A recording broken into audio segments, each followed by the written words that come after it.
ان جانوروں کی اگر عمر پوری ہے تو قربانی ہوگی، اگر عمر پوری نہیں ہے تو پھر قربانی نہیں ہوگی۔ اب اونٹ کی عمر کتنی ہوگی؟ تو اونٹ کی عمر کم از کم 5 سال ہو، اگر 5 سال سے 1 دن بھی کم ہے تو پھر اونٹ کی قربانی نہیں ہوگی۔ اسی طرح گائے کے اندر یا جاموس کے اندر اس کی عمر کم از کم 2 سال ہو، اگر 2 سال سے کم ہے تو قربانی نہیں ہوگی۔ اب اسی طرح بکری کے اندر کم از کم 1 سال ہو، اگر 1 سال سے 1 دن بھی کم ہوگا تو پھر قربانی نہیں ہوگی۔ دوبارہ پھر اس بات کو رپیٹ کرتے ہیں، اونٹ کی عمر کم از کم کتنی ہونی چاہیے؟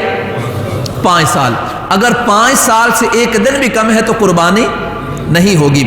اسی طرح گائے اور جاموس یعنی بھینس کے اندر قربانی کی عمر کتنی ہے؟ کم از کم 2 سال، اگر 2 سال سے کم ہے تو قربانی نہیں ہوگی۔ بکری اور بکری جو نوع ہیں ان کی عمر کم از کم کتنی ہونی چاہیے؟ 1 سال، اگر 1 سال سے کم ہے تو قربانی نہیں ہوگی۔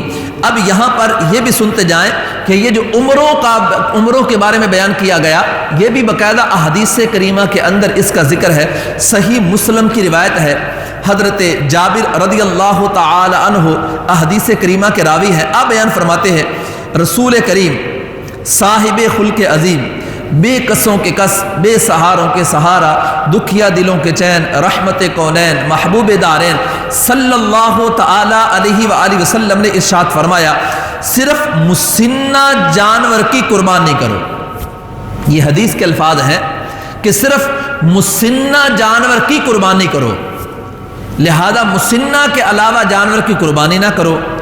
اب حدیث کے اندر یہ جو لفظ مسنہ آیا ہے، اونٹ کے اعتبار سے اس کا معنی کیا بنے گا، گائے کے اعتبار سے اس کا معنی کیا بنے گا، اور بھیڑ اور یعنی بکری کے بارے میں اس کا معنی کیا بنے گا؟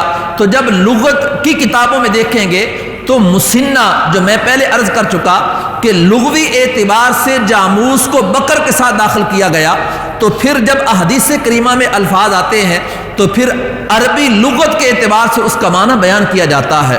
تو لفظ مسنہ احادیث میں آیا ہے، تو اس مسنہ سے مراد جانوروں کی عمروں کا کیسے تعین کیا جائے گا؟ تو لغوی اعتبار سے لغت کی کتابوں کے اندر یہی مسنہ کا لفظ اگر اونٹ کے لیے بولا جاتا ہے تو وہ 5 سال کا اونٹ ہوتا ہے، یہی لفظ اگر گائے کے لیے بولا جاتا ہے، جاموس کے لیے بولا جاتا ہے تو یہ 2 سال کی عمر پر دلالت کرتا ہے۔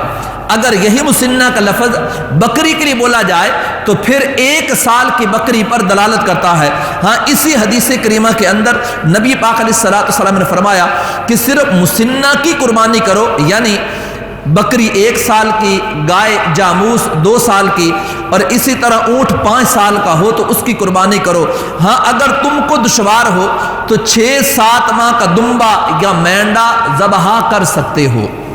اسی حدیث کریمہ میں یہ مینڈا اور دمبے کو استثناء دیا گیا کہ اگر ان کی عمر کم ہے، 6 ماہ کا بھیڑ کا بچہ ہے یا دمبا ہے اور دور سے دکھنے میں سال بھر کا نظر آتا ہے تو نبی پاک علیہ الصلوۃ والسلام نے اس کی اجازت دی ہے، تو لہذا اس کی قربانی ہو سکتی ہے، چونکہ احادیث کریمہ کے اندر اس کا استثناء آ گیا۔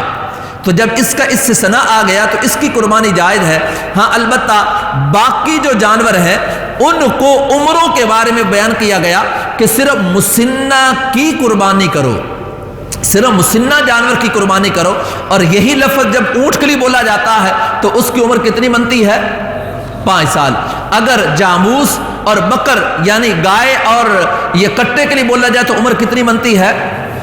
2 سال۔ اگر یہی لفظ بکری کے لیے بولا جائے تو عمر کتنی بنتی ہے؟ 1 سال۔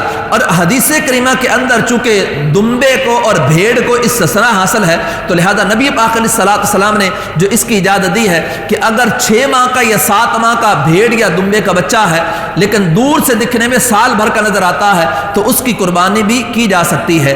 تو یہ قربانی کے جانور ہیں اور یہ ان کی عمریں ہیں۔ اگر عمر کم ہوگی تو قربانی نہیں ہوگی، ہاں عمر زیادہ ہو تو اس میں کوئی حرج والی بات نہیں ہے۔ اب یہ تو آپ کے سامنے قربانی کے جانوروں کے حوالے سے بیان کیا گیا۔ انشاءاللہ اب ان جانوروں میں کتنے لوگ شریک ہو سکتے ہیں، شرکاء کے کیا مسائل ہیں، کل وہ بیان کیے جائیں گے۔ پھر اس کے بعد اگلے دن قربانی کے جانوروں کے اندر کون سے ایسے عیب ہیں جن عیبوں کی بنا پر قربانی نہیں ہوگی، تو پھر شرکاء کے مسائل بیان کرنے کے بعد ان عیبوں کو بیان کیا جائے گا۔ اللہ رب العزت کی بارگاہ میں دعا ہے کہ خلاق عالم ہمیں قربانی کے اس واجب کو صحیح معنی میں ادا کرنے کی توفیق عطا فرمائے، اور ہر کام کے اندر شریعت مطہرہ کے اصولوں پہ چلتے ہوئے اس پر عمل پیرا ہونے کی توفیق عطا فرمائے۔ آمین بجاہ النبی الامین، وما علینا الا البلاغ المبین۔